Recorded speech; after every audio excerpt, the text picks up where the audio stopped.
Glória a Deus. Cumprimento os irmãos na paz do Senhor Jesus, amém? Quero agradecer a Deus por mais essa oportunidade. O pastor Marcos Bastos, que também nos fez esse convite junto com o Vinícius, e nos deu essa liberdade hoje, né, de nós estarmos aqui nessa tribuna, para poder adorar o eterno Deus, né? E saber o quantas grandes coisas Ele fez e tem feito. Eu gostaria já de fazer a leitura das Escrituras Sagradas, irmãos, que aí nós já vamos depois falar do trabalho missionário, de obras, e eu creio que Jesus vai falar conosco nessa manhã. Quem veio aqui hoje para ouvir Jesus? Para ouvir Jesus e ver as suas obras, amém? Então você pode ter certeza que Jesus vai falar conosco, não só com você, mas também comigo, porque eu sei que a sua palavra ela é viva, ela é eficaz, né? Ela penetra entre as medulas da alma e o espírito, e ela é apta para discernir os pensamentos e intenção dos corações. Então tenho certeza que ela é viva, amém? Então, Evangelho de João, capítulo 21, que é a aparição de Jesus, né? Que Jesus já tinha ressuscitado, e ele apareceu aos seus discípulos à beira-mar, no rio Tiberíades, e ele veio falar com os discípulos mais uma vez, e diz assim: depois disso Jesus apareceu novamente aos discípulos na beira do mar da Galileia, e foi assim que aconteceu. Estava Dino Natanael, de Caná de Galileia, e os filhos de Zebedeu, além de outros discípulos. Simão Pedro disse: vamos pescar. Nós vamos também, disseram os outros. E eles foram, entraram no barco, mas não pegaram nada, a noite toda.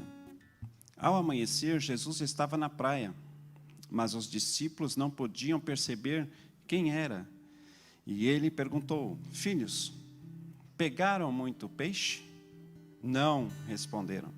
Então ele disse: atirem a rede do lado direito do barco, que vocês vão conseguir pescar muitos. E fizeram assim, e não podiam recolher a rede por causa da enorme quantidade de peixes.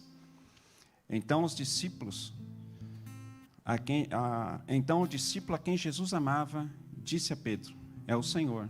Nisso, Simão Pedro vestiu a capa, porque estava só, com uma roupa debaixo, e soltou na água, nadou até a praia. Amém. Amém? Essa é a palavra que o eterno Deus nos deu por esta manhã. Mas vamos falar dentro de campo de missões, primeiramente. Eu venho, irmãos, de uma obra que o eterno Deus faz, que eu digo que às vezes é muito difícil, mas só Ele mesmo para fazer. Porque o pastor Walter aqui, ele era uma pessoa incrédula, não acreditava em Deus, não acreditava em religião, não acreditava em nada, né? E muito blasfemador, principalmente quando falava de Deus e Jesus, eu blasfemava. E o Evangelho, ele veio de encontro diante de um trabalho de missão que minha ex-patroa fez na sua empresa, em 97, foi isso. E ela proporcionou toda a empresa parar para que pudesse fazer um culto, né? E eu, naquela empresa, exercia a função de gerência. Eu tinha 19 anos de idade e já era gerente de produção, né, que eu vinha de uma linha desde os 15 fazendo o Senai. Então a gente já tinha aquela formação de gerenciamento de produção, né, preparação e produção. E eu estava naquela questão de tomar conta, né? Era de tanto oficinas fora, porque eu trabalho na área de moda, né? Me formei modelista, depois pode alguns hoje rir, mas eu sei costurar, sei fazer desenhos, né? Desenhar moda. E eu vim desde os meus 18 anos, desde os 15, na verdade, né? E com os 18 anos já tinha essa formação. Então eu fazia toda a questão de modelagem e também cuidava de algumas oficinas externas, né? Que a produção toda não era interna.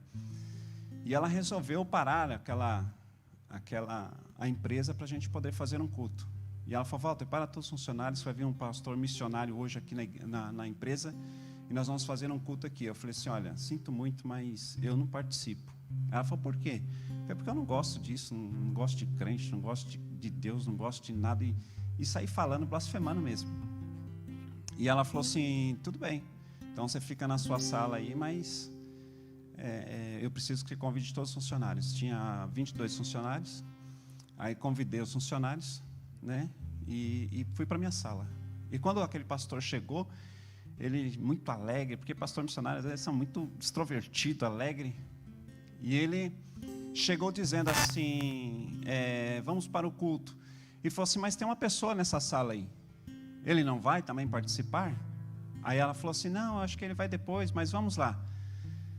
E aí ele falou assim: não, eu espero ele, vamos lá. E quando eu apareci na porta, eu falei assim para ele, falei assim: não vou a lugar nenhum, vocês ficam à vontade, mas eu não vou. E ele falou assim: rapaz, sabia que Deus tem uma mensagem para você? Eu falei assim: é mesmo? Ele falou: é. Eu falei: então, pega você a mensagem e dá aos outros, porque eu não quero ouvir nada, né? E pedi licença para me fechar a porta. E aí ele empurrou a porta e falou assim: jovem, mas Deus tem uma mensagem, eu vou entregar, porque eu não posso voltar. E ele falou assim: você é uma pessoa de coração duro, obstinado, mas o Espírito de Deus me revela que perto do final de ano, você vai ter um encontro com Deus, porque o inimigo da tua alma, ele já preparou um laço, e dentro desse laço, você vai estar lá dentro, e quando ele puxar, o Senhor vai permitir, você vai passar entre o vale da sombra da morte, e você vai se lembrar disso, mas Deus ele vai te dar uma oportunidade, e essa oportunidade que Deus vai te dar, se você se arrepender, o Senhor terá misericórdia, mas se você não se arrepender, você vai descer à sepultura. E aí eu falei assim: ó, esses crentes nunca falam nada, e quando fala, vem amaldiçoar a minha vida. Vai para lá, e xinguei de palavrão, não quis saber. E foi perto do final do ano, em 97 mesmo, né, voltando desse mesmo serviço, eu tomei um tiro de 38 dentro desse ouvido aqui esquerdo, né?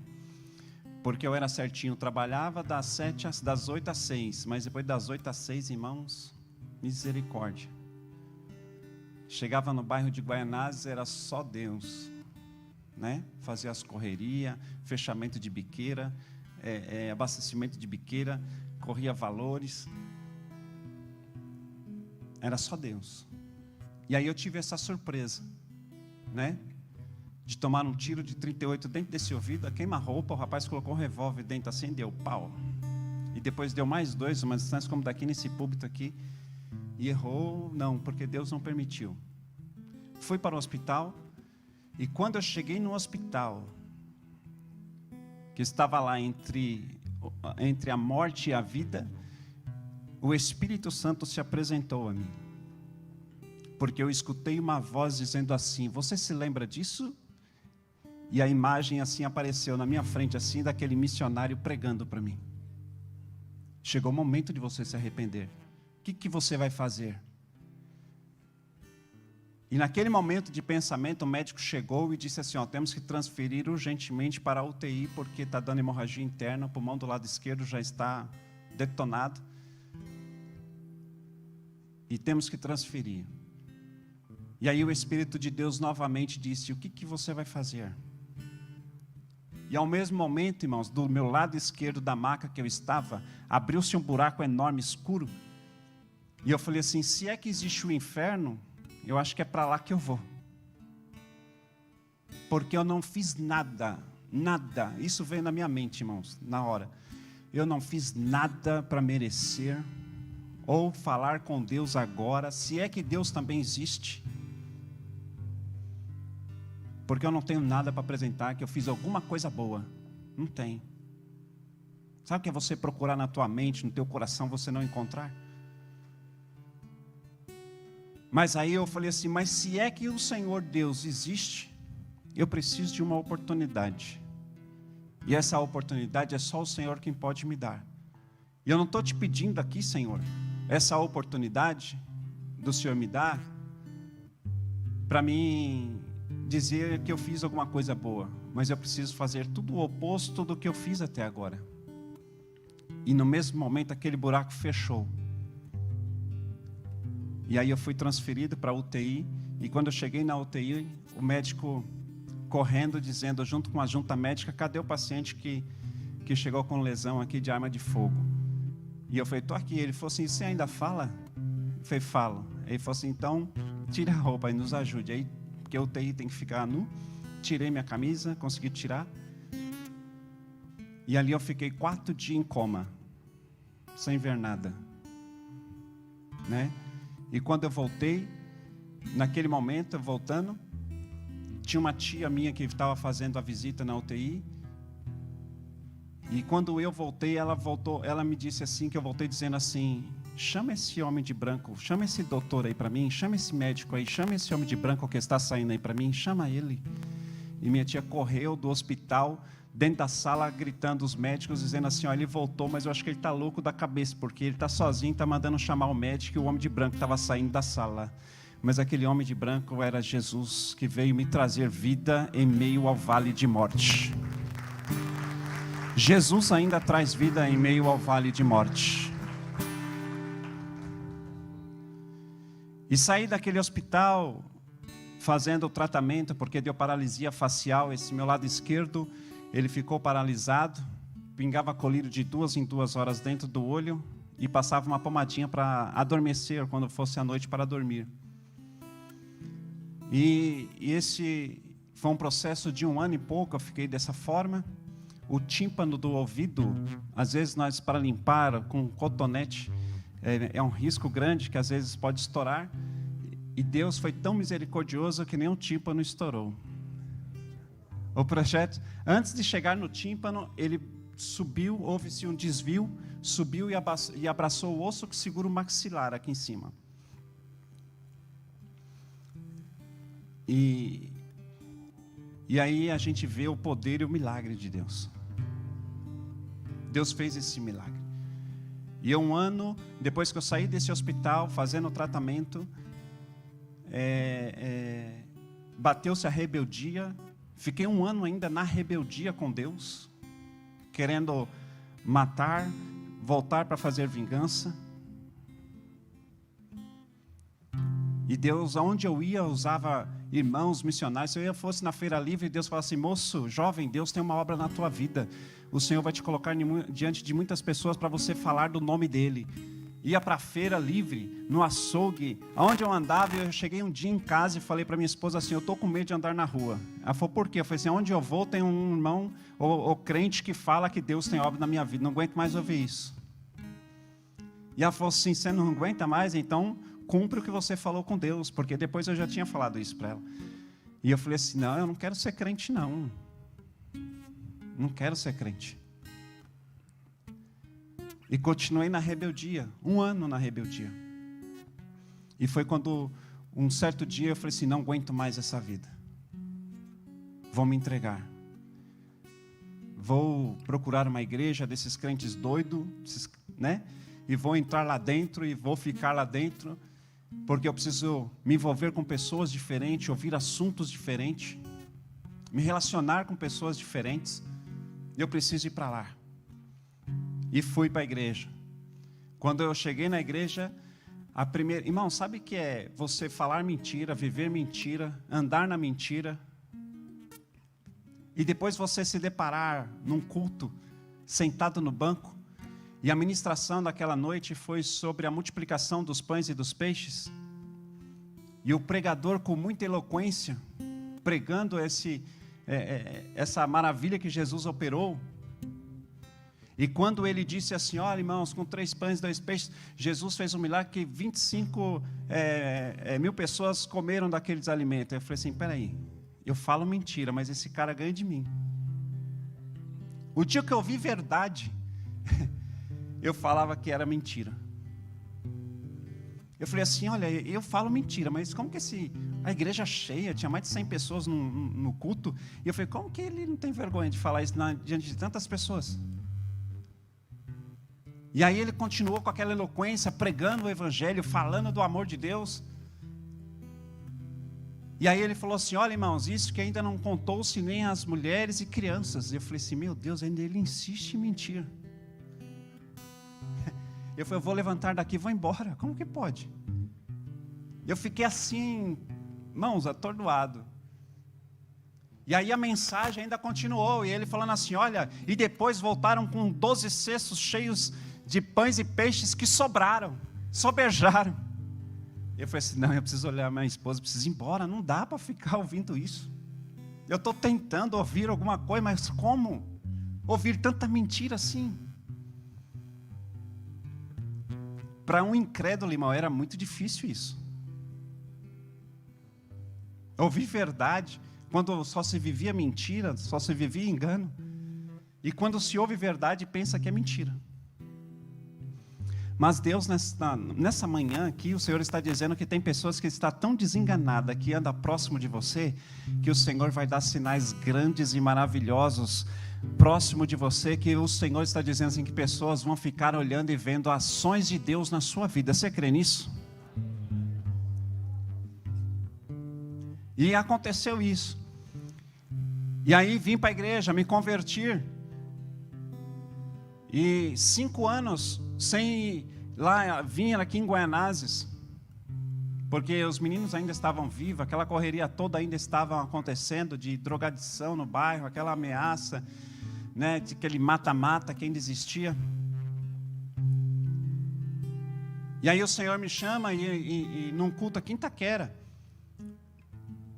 e um pastor levanta, desce do púlpito e fala assim, jovem, Deus tem uma obra com você, vai te colocar dentro de uma igreja lá no Jardim Aurora, lá em Guaianazes, num bairro chamado Jardim Aurora, e o Senhor vai te levantar lá para fazer uma grande obra para Ele. E eu falei assim, esse homem não sabe a metade da minha história. E eu vou dizer mais uma coisa, Deus não perdeu o juízo não. Eu saí de lá morto. Como que o Senhor vem falar para mim que eu vou voltar para lá depois de 5 anos? Eu recebi aquela profecia, orei a Deus, depois de 6 meses um pastor me chamou e falou assim, olha, nós estamos abrindo vi um novo espaço, vi uma nova igreja, e tem aqui para mandar para lá o nosso irmão Walter, nossa irmã Alzira, e eu vou querer que vocês me acompanhem amanhã. Vai ser lá em Guaianazes. Aí acabou o culto, falei, pastor, não posso ir para Guaianazes não, saí de lá morto. E ele falou assim, não, mas é você, Deus mostrou vocês. E eu falei assim, amém, se Deus mostrou. Eu falei, você quer saber de uma coisa? Eu não vou temer mais a nada. Vamos lá. Se Deus falou, então vai se cumprir. Fui para Guaianazes, irmãos. No primeiro dia lá, ele mostrou o salão, foi uma benção. Lá no Jardim Aurora, pastor Marcos.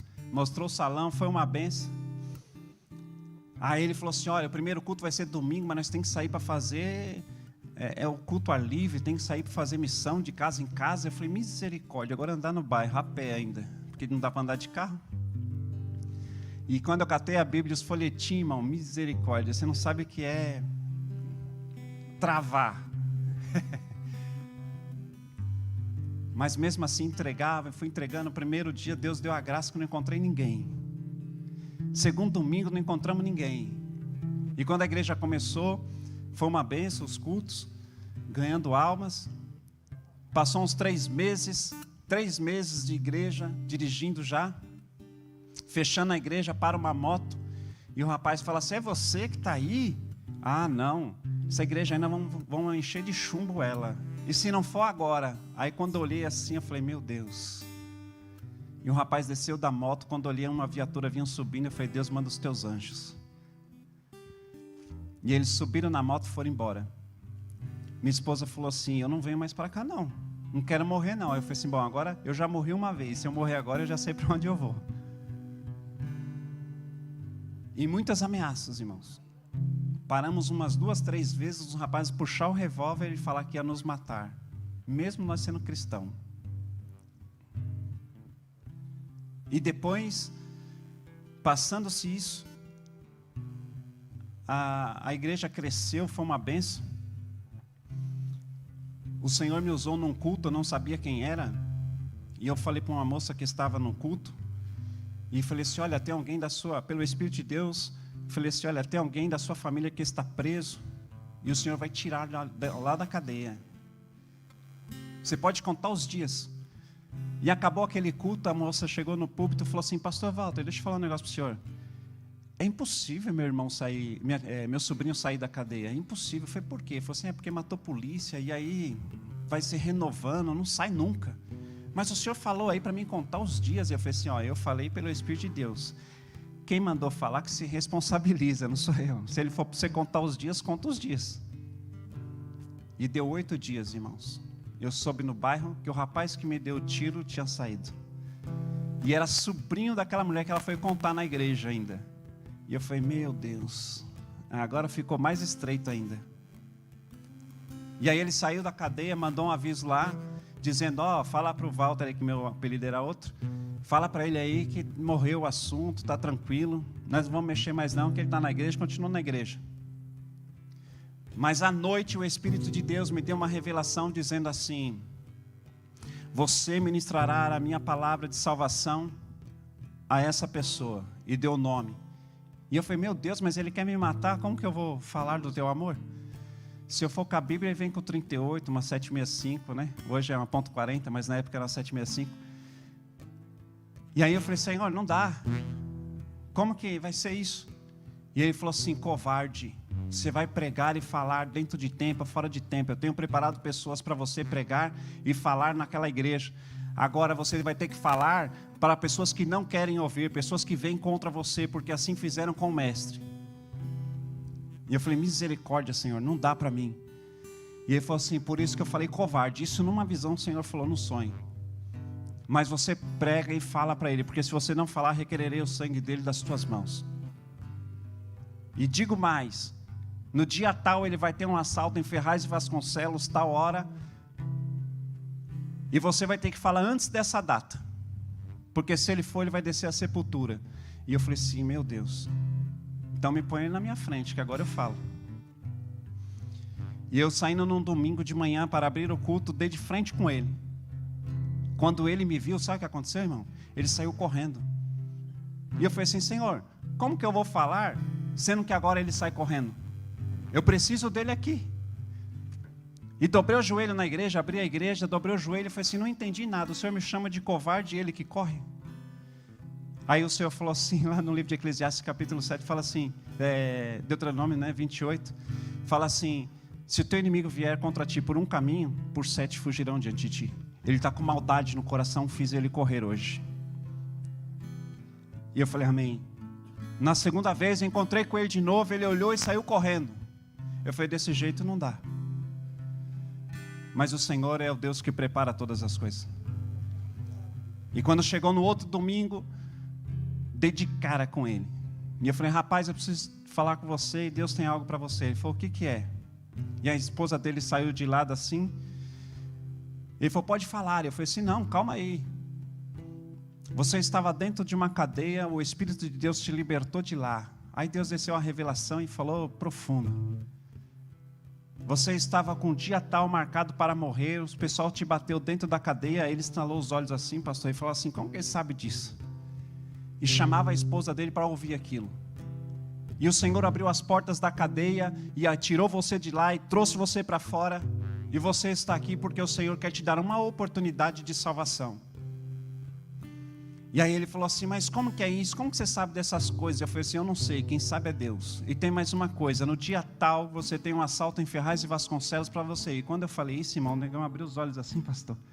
Estalou assim, ficou olhando, falou, não, peraí, isso aí é sério. Eu falei assim, então, vocês vão ter um dia tal, hora tal, vocês estão marcados com um assalto assim, assim, assim em Ferraz. E se você for, você vai descer a sepultura. E o Senhor está te esperando você na casa dele para você dobrar os joelhos e se render a Ele. Deixa Ele ser Senhor da tua vida. Ele chorou, irmão, mas chorou, começou a chorar. E ele falou assim, eu posso voltar aqui na sua casa para conversar? Eu falei, na minha casa não, vai na casa de Deus, é melhor. Lá eu te recepciono melhor.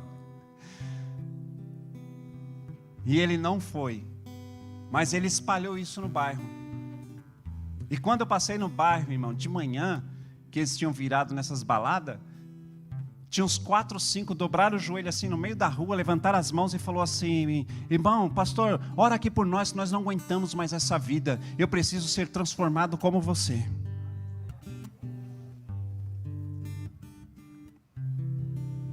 Isso é poder de Deus. E aí, irmãos, a igreja cresceu, floriu. Nós estávamos com mais de 70 membros na igreja, quando o Deus de surpresa que nós servimos, Ele falou assim para mim: tá bonita a igreja, não tá? Eu falei, sim. Ele falou assim: eu vou mudar todo esse público seu. Eu falei, misericórdia, Deus, como que é isso?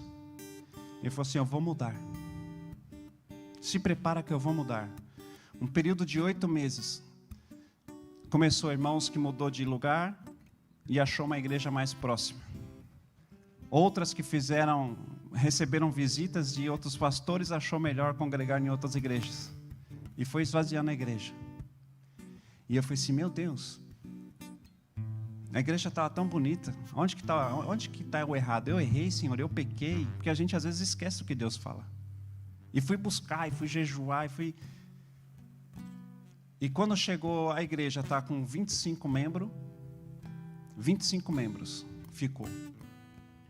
Aí o Senhor me deu a revelação, eu voltando do serviço, dentro do ônibus eu estava voltando, o Senhor olhou assim e falou assim, olha para o lado. Eu olhei e eu vi umas pessoas no chão sentadas, mendigando, e o Senhor falou assim, esse é o público que eu vou te dar agora, você vai trabalhar com esse povo. E eu falei assim, como assim? Porque a igreja, o povo que saiu já ficou difícil, do financeiro mesmo de manter-se. E agora ainda o Senhor fala que eu vou trabalhar com pessoas assim, como que vai ser isso? Como que vamos trabalhar com a igreja? Como que vamos pagar, honrar, sendo que eles não têm condições, Deus? E o Senhor falou assim, mas eu vou lhe dar condições. Eu falei, amém. Desci do ônibus, irmão, pisando nas nuvens, sem entender nada. E como de costume, chega na minha casa, nós tomamos aquele café da tarde, depois do dia de serviço. Minha esposa já tinha preparado o café e falou assim, senta aí que eu preciso te falar algo. Eu falei assim, o que? Ela falou assim, à tarde eu estava aqui dentro e o Senhor mandou eu sair para fora. E eu saí. Quando eu cheguei no portão, eu vi 2 moradores de rua sentados do outro lado da calçada, e o Senhor falou assim, ó, esse é o povo que eu vou dar na mão de vocês. E eu falei assim, não tem 10 minutos que o Senhor falou a mesma coisa comigo quando eu estava descendo do ônibus. Deus mudou. E aí pedimos estratégias de Deus, como queríamos fazer isso. Iniciamos o trabalho lá em Guaianás mesmo, dentro do trabalho de capelania social. Começamos a fazer abordagem com moradores em situação de rua. E começamos a trabalhar. E Deus foi dando. Aí Deus deu a igreja praticamente de volta. Não chegou aos 70, mas chegou aos 40, que dava para se manter. E o trabalho de capelania social em dependências químicas. E aí começamos a trabalhar. E começamos a conhecer casas de recuperação, porque nós fazíamos o evangelismo, fazia a abordagem deles da rua, e muitos deles falavam assim, nós recebemos o alimento, obrigado, mas eu preciso sair da rua. O Senhor, teve dia de frio mesmo, que aí um deles falou assim, olha, vocês ofereceram aqui o alimento, vocês nos deram aqui, mas eu preciso sair da rua. Agora vocês voltam para a casa de vocês vão estar no quentinho, está no bom, mas eu continuo na rua, o que me adianta isso? E aquilo me cortou. Não que o trabalho em si era em vão, o trabalho em si era muito precioso. Mas aí me impactou aquilo. E aí nós começamos a correr atrás, fazer parcerias com casas de recuperação e levar pessoas. Aí nós achamos uma casa em Sorocaba e levamos esse pessoal para lá e conduzindo muitas pessoas para lá. Chegou o momento que nós estávamos fazendo atendimento aos sábados na igreja, no Aurora, com mais de 40 moradores em situação de rua. Vinham adolescentes, vinham jovens, vinham pessoas novas. 40 pessoas, dentro de um trabalho de 6 meses, irmãos, caiu para 25 pessoas, porque nós tiramos um monte da rua, começamos a conduzir para as casas, e aí um dos que a gente levou para casa, uma família tinha um poder requisitivo abençoado, e eles conheceram o trabalho que a gente fazia, conheceram as casas de recuperação, e eles falaram assim: olha, vou montar uma casa de recuperação, e vou colocar o rapaz que o senhor tirou da rua, que era ex-marido dela, e falou assim: vou pôr ele para cuidar da casa, mas eu vou fazer um trabalho não social, vou fazer um trabalho com fins lucrativos. E eu falei assim: ok. Ela foi lá e fez, montou uma casa, né, alugou um espaço, montou. Com 3 meses ela não conseguiu, porque o próprio ex-esposo teve uma recaída, e dentro desse espaço eles já estavam usando drogas também lá dentro. E aí nos procurou e falou assim: olha, eu estou numa situação difícil, porque eu estou dentro de um espaço que paga 6 mil de aluguel por mês. Estamos com 3 pessoas lá dentro, as 3 pessoas caídas, o trabalho parou, não tem como fazer. Dá para o senhor iniciar o trabalho lá? Nós pagamos o aluguel e o senhor faz o trabalho. E aí fomos para o joelho orar, e o senhor falou assim: vai, porque eu sou com você. Iniciamos o trabalho filantrópico, e dentro desse trabalho a gente começou a encher o espaço. Com 4 meses de trabalho, a moça falou assim: olha, eu não pago mais aluguel, eu estou indo embora, porque eu não estou vendo lucro nenhum, só estou tirando. E vê o que vocês fazem aí. Com 18 pessoas dentro da casa, uma responsabilidade enorme. Fui na imobiliária a ver como que estava a situação, aluguel atrasado, tal, daquele jeito. E o proprietário falou assim: eu gostei de você, rapaz. Vamos fazer um contrato, eu e você. Eu falei assim: onde que eu vou assumir um aluguel de 6 mil por mês? E eu falei assim: não tenho essas condições. E ele falou assim: então dá uma carta contra-proposta. Eu falei: sim, fizemos uma carta contra-proposta, ofereci 3 mil. E eles falaram assim: mesmo assim, para mim era muita ousadia. Mas mesmo assim mandei. Eles não aceitaram e mandaram uma carta de 4 mil por mês. E o Senhor encheu meu coração e falou assim: pode fechar esse contrato, que eu vou ser com você. Eu falei: amém. É muita ousadia, irmãos. Assim, hoje eu fico vendo e fico procurando em mim coragem de assinar aquele contrato de 4 mil por mês, com 15 pessoas dentro de um social, num espaço. Assinei o contrato. Assumimos a total responsabilidade do espaço. E aí dentro de 4 anos a gente veio fazendo todo esse trabalho. Eu até gostaria de apresentar o vídeo, que a gente dá uma paradinha aqui, para os irmãos verem o espaço, o trabalho que a gente vem fazendo.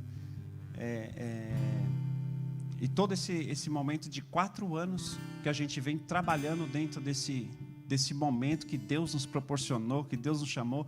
Não foi questão assim, porque tem alguns, pastor Marcos, que a gente conhece, que fala assim: Deus me chamou para isso, mas está no coração dele de procurar chácara, de procurar as coisas, de fazer acontecer aquilo. Mas da minha parte não foi isso. Eu jamais estava no meu coração, jamais estava no meu projeto, jamais. Eu falo assim, irmãos, uma coisa é você fazer o seu projeto e apresentar a Deus. Deus, olha, eu tenho esse projeto assim, assim, assim, vai custear tanto, vai dar o valor de tanto, fazer todo o levantamento. E fala assim: está aqui, Senhor, dá para a gente fazer? Às vezes, tem muitos missionários que eu conheço que faz assim, né? Mas eu digo assim, igreja, não foi eu que fiz esse projeto. Eu fui convidado a participar desse projeto. E esse projeto, de fato, é do Senhor. Né? Então, o vídeo está preparadinho? Pode soltar? Aí vocês vão conhecer, né, o trabalho aí da casa de alguns irmãos.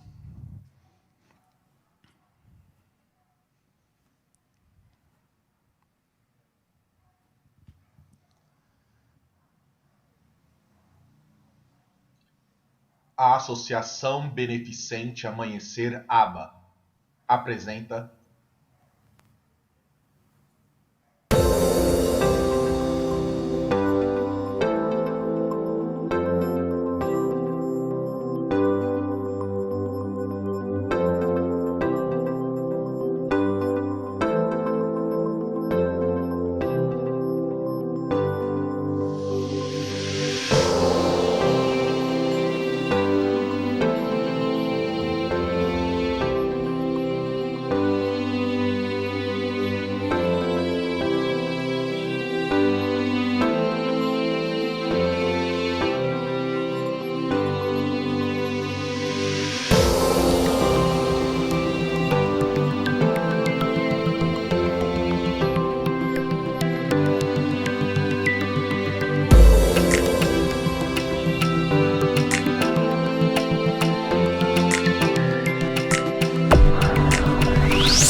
Esse é o nosso trabalho que nós fazemos em Itu, onde o pastor Marcos Bastos, junto com a equipe de missões da nossa regional, esteve lá. Pode ir para o vídeo. E nós estamos dentro desse desafio de fé, né? Que é um desafio enorme, irmãos, né? Além dessas questões que eu disse aqui, administrativa, financeira, são vidas. E vidas que nós auxiliamos. E não só a questão de dependências, porque as famílias também sofrem, né? Às vezes o maior problema maior é das famílias. Tivemos atendendo vidas, tiramos da rua, com 2 meses, eu já vou dar um texto aqui, esse aqui é o último, a respeito da casa aqui, amém? Depois eu vou trazer a palavra aqui do Eterno Deus. Que nós tiramos da rua, depois de 2 meses, falamos com o rapaz, pedimos telefone, endereço, para a gente poder comunicar família, e ele, com muita dificuldade, ele conseguiu nos dar um endereço. E quando nós chegamos no endereço que ele nos deu, pela manhã, né, aplaudimos lá, a senhora saiu, e ela falou assim, olha, pois não, foi assim, não, somos numa casa terapêutica, assim, assim, assim, a senhora conhece um filho da senhora chamado Francisco Bernardes? Ela falou, sim, sei. Eu falei assim, então, eu vim falar que ele está conosco na casa, já tem 2 meses, que ele está bem, e a gente viemos comunicá-lo. E ela pegou e falou assim, não, é impossível isso. Eu falei, por quê? Ela falou assim, porque pela manhã acabou de sair o meu outro filho, meu genro, e a ex-esposa dele, que foi lá na Cracolândia agora, reconheceu um corpo que a polícia ligou. Meu filho morreu. Eu falei assim, não, seu filho não morreu, seu filho está vivo. E ela falou assim, não é possível. Aí eu tirei o celular, abri a foto dele e falei, seu filho não é esse? E quando ela olhou, falou assim, é ele mesmo. Eu falei assim, então o que está na Cracolândia morto não é ele. O seu filho está conosco já há 2 meses se tratando das dependências que ele tinha.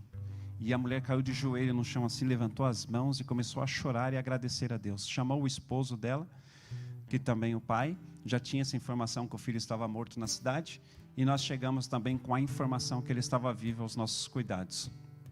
Então a família sofre muito com isso, né? Não é só a pessoa que está dentro da dependência, mas a família sofre, e famílias que conhecem, sabem que tem essa dificuldade dentro da família, entende o que eu estou dizendo aqui, né? Sofre, só depende da graça, da misericórdia e do favor de Deus. Teve uma outra situação, que um rapaz também com 25 anos, sem ver o pai e a mãe. O pai e a mãe nem sabiam onde que estava, né? E ele veio para casa, e nós encontramos os pais deles, que moravam lá em Americana, próximo de Campinas, e nós fomos lá, achamos eles, e trouxemos os pais para ver o filho depois de 25 anos. Um casal já de idade, de seus 78 anos, outro de 74, e quando viram o filho, a mãe, ela chegou a desmaiar 3 vezes. De ter a emoção de ver o filho ainda vivo. Porque ela falava assim, que ela ia para os cultos, e Deus falava assim, ó, aquele teu eu tenho guardado ainda em vida. E antes que você desça à sepultura, os teus olhos verás novamente. E nós tivemos esse prazer de cuidar, de tratar, de receber, de ir atrás, de mostrar que ainda o amor de Deus, irmãos, ele é a perfeição, ele aperfeiçoa em meio às situações extremas. Amém? Então estamos dentro desse trabalho, estamos para atender a regional, né, pastor Marcos? Que eu já disse ao pastor que esta casa, esse centro terapêutico é nosso. Estamos aqui de portas abertas para atender às necessidades das famílias. Amém? Depois, qualquer coisa, procura o pastor Marcos Bastos. E o Vinícius, né, de missões aí, que às vezes está aí, né, surge as necessidades, pode nos procurar. Irmãos, vamos lá, eu tenho mais 8 minutos. Eu queria ainda desfrutar, tem ouvidos ainda aí que possam me ouvir mais um pouquinho? Mas agora vamos ouvir a palavra, amém? Nós estamos falando aqui das obras que o eterno Deus ainda faz no nosso meio. São Deus quem faz isso, né? No Evangelho de João, capítulo 21, eu faço questão de ler isso daqui, né, através do Evangelho, porque o Espírito de Deus ministrou isso pela manhã no meu coração. Que as dificuldades de hoje que nós estamos enfrentando devido à pandemia, doença, parada, empresas parou. Eu que estou hoje na parte da educação, né, escolas não voltou, sem salários, né, tá complicado, né, mas estamos de pé porque tem um Deus que cuida de nós. Mas o Evangelho de João, nós vemos aqui que Jesus, ele preparou os discípulos, falou aos seus discípulos o que viria a acontecer, o que estava para acontecer, né? Ensinou, instruiu, eles viram milagres, andou com o mestre, foram instruídos por ele. Mas o que é interessante é que após a morte de Jesus, né, e a ressurreição de Jesus já ter se apresentado a eles, já 2 vezes, essa é a terceira aparição que Jesus aparece a eles, e eles ainda ficam com um coração ainda duvidoso. Eles ainda duvidaram do que estaria por vir, né? Porque eles seriam o princípio da igreja como foram, né? Nós vemos aqui que é o último capítulo de João, né, que Jesus ele aparece aqui aos discípulos e depois já dá o início o livro de Atos dos Apóstolos, que é o princípio da igreja. E eles se maravilharam, mas ao mesmo tempo temeram, ficaram com medo, duvidoso do que Deus falara, do que Jesus tinha instruído eles, do que Jesus falou assim: olha, eu tenho algo com vocês, é algo grande. Para Pedro mesmo, ele falou assim: Pedro, sobre a tua vida edificarei a minha igreja, tu é pedras, e sobre essa pedra edificarei a minha igreja, e as portas do inferno não vai prevalecer. Olha só que quantas profecias, quantas revelações, quantas instruções o mestre deu aos discípulos, e mesmo assim eles temeram, ficaram com medo, duvidaram. E quantas situações, nossa, irmãos, que temos uma promessa eterna de Deus sobre as nossas vidas, e situações, às vezes, que estamos vivendo hoje, quer gerar em nós dúvida, quer gerar em nós, irmãos, a descrença, a falta de fé, ou não crer. Mas Deus falou que ia fazer isso, mas agora veio esse negócio todo, e o que está acontecendo? Ah, Deus, olha, eu não sei, o Senhor falou isso, isso e isso, mas olha o que está acontecendo na minha vida, olha o que está acontecendo na minha casa, como que é isso? E aí começa a gerar dúvida, e Deus não quer que nós tenhamos dúvida, irmão, da sua palavra. Foi falado aqui até pelo nosso irmão Vinícius, Jeremias, quando Deus faz o chamado a Jeremias, e ele fala ao profeta e fala assim: olha, Jeremias, o que você vê, diz aí Jeremias. E ele falou assim: ah, Senhor, eu vejo uma vara de amendoeira. Ele falou assim: disseste bem. Sabe por quê, irmãos? Porque a amendoeira, ela é um tipo de fruta que ela pode dar em qualquer solo. Ele quis dizer assim: a minha palavra pode ser o coração mais duro, igual do pastor Walter, mas a minha semente vai entrar, ela vai produzir, ela vai crescer, ela vai prosperar e ela vai florescer. Israel passava um momento difícil, de dureza também, de serviço, mas ele revelou ao profeta que não seria fácil, o solo era difícil, mas ele iria fazer produzir.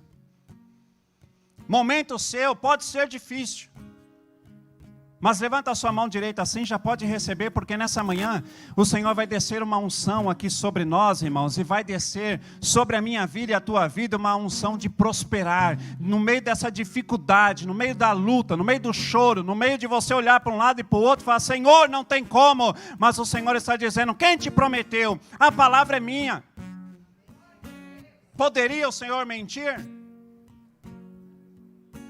Quem falou com a minha vida e com a tua vida foi o eterno Deus. Acabou, irmãos.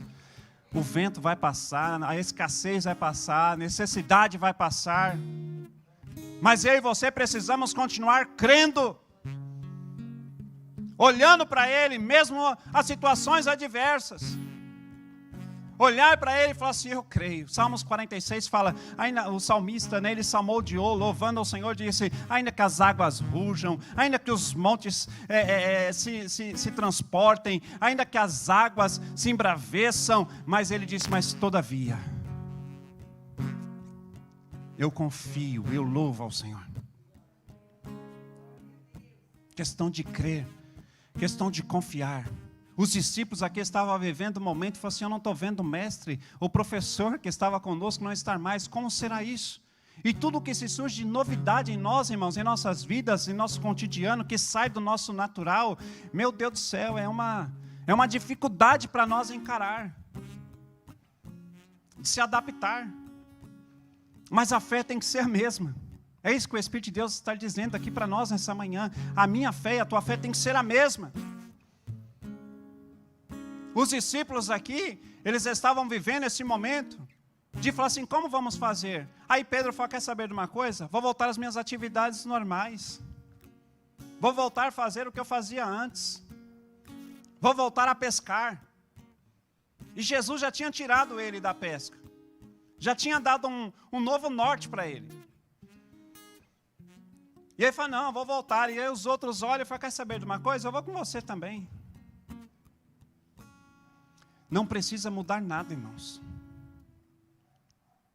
O Senhor nessa manhã, Ele está dizendo para mim e para você, você não precisa mudar nada, a não ser confiar, a não ser ter fé, a não ser lembrar-se das promessas.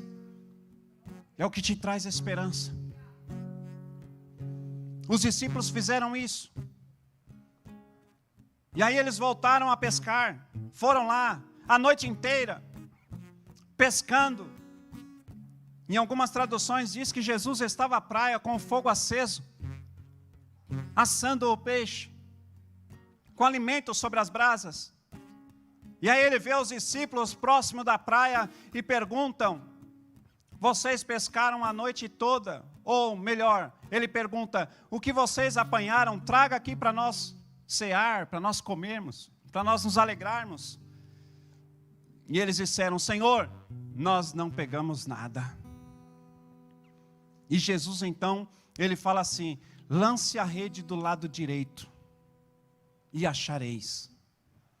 Ele quis dizer assim para vocês se lembram desse episódio? Só que o milagre ainda foi muito maior. Porque o primeiro milagre, ele fala assim, olha, voltem lá em alto mar e lance a rede do lado direito e achareis. Só que dessa vez, Jesus, ele não quis que eles perdessem tempo, um momento com ele ali. Mas foi na beira da própria praia, próximo. O milagre ainda foi maior. Ele fala assim, lance a rede do lado direito. Ele queria trazer a lembrança, a memória do que ele já fez lá atrás. E às vezes nós esquecemos e o Senhor vai repetir algumas vezes para nós lembrarmos de experiências que tivemos lá atrás, de como Ele fez, de como Ele agiu, e que nós estamos voltando ao mesmíssimo, e Deus não quer que nós voltamos, Deus quer que nós prossigamos, porque Ele tem ainda algo maior para revelar, Ele tem algo maior ainda a mostrar a nós, Ele quer quer que nós tenhamos mais experiências com Ele, mas experiências diferentes, não a mesma. E com os discípulos aqui, ele teve que ter a mesma experiência para mostrar que mesmo ele ressuscitado, ele estava presente na maior dificuldade, mesmo em meio à incredulidade, mesmo eles voltando falando assim, olha, acabou a nossa esperança, o mestre morreu, já apareceu, mas já se foi, não tem o que fazer, e ele disse, não, eu estou aqui para cear com vocês, para mostrar para vocês que eu ainda opero milagre, eu ainda faço, eu ainda realizo, eu ainda visito, eu ainda opero, eu ainda vou lá e mostro que eu sou o Senhor. Olha só, os discípulos tiveram essa experiência, e que nessa manhã o Senhor possa também falar conosco e nós possamos ter essa mesma experiência que talvez a dúvida estava no meio do teu coração, e de hoje dizer, não, eu preciso crer. Eu sei que está difícil, eu sei que está um momento ao oposto, eu sei que está tudo ao contrário, mas eu preciso crer porque quem me prometeu foi Deus. A sua casa será salva, a sua família terá providência. O Senhor teu Deus, Ele está dizendo nesta manhã, como eu me revelei aos discípulos, eu me revelo a você, porque Ele te ama, e o amor dEle é incondicional. O amor dele não quer saber se você falhou, deixou de falhar. O amor dele não quer saber se você creu nele, deixou de crer. Mas o amor dele nessa manhã, ele está dizendo: eu te amo e pelo meu amor eu realizo o que for necessário para que você volte a crer em mim.